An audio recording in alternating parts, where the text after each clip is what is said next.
அன்பார்ந்த அல்லாஹ் நல்லடியார்களே, இஸ்லாமிய சகோதர சகோதரிகளே, இந்த மர்கஸிலிருந்து ஒரு மஸ்ஜிதை நிர்மாணிக்கக்கூடிய பணியை செய்து கொண்டிருக்கிறோம் என்பது உங்களுக்கு நன்றாக தெரியும்.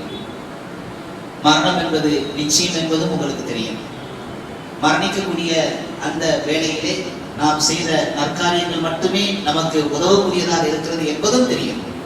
இவ்வளவெல்லாம் தெரிந்த நாம் இந்த நற்காரியத்திற்கு, இந்த மஸ்ஜிதை நிர்மாணிக்கக்கூடிய நற்காரியத்திற்கு, சதகத்துல் ஜாரியா தொடர்ந்து வரக்கூடிய நல்ல அமல், தன்னுடைய மௌத்துக்கு பிறகு தொடர்ந்து வரக்கூடிய நல்ல அமல், அங்கே யார் யாரெல்லாம் தொழுவார்களோ அத்துணை பேர்களுடைய நன்மையையும் அல்லாஹ் தஆலா உங்களுக்கு தருவான். அவர்களுடைய நன்மையை பறித்து தரமாட்டான்.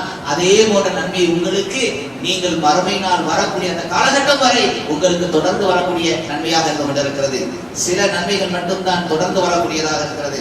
சொர்க்கத்திலே மாளிகை கிடைக்கக்கூடிய, சொர்க்கத்திலே உங்களுக்கு தொடர்ந்து உங்களுடைய அந்தஸ்தை உயர்த்தக்கூடிய இந்த அமலிலே நீங்கள் ஈடுபட வேண்டும். அதிகமாக அள்ளி அள்ளி வளர்க்க வேண்டும் என்று கேட்டுக்கொண்டு இந்த ஜுமாவுடைய இரண்டாவது உரையை முடிக்கின்றேன். வஅகூலு கௌலி ஹாதா வஅஸ்தக்ஃபிருல்லாஹ அன்கும் வஅன் ஜமீஇல் முஸ்லிமீன வல் முஃமினீன அஜ்மஈன ஃபஸ்தக்ஃபிரு இன்னஹு ஹுவல் கஃபூருர் ரஹீம் வல்லாஹு யஅலமு மா தஸ்னஊன்.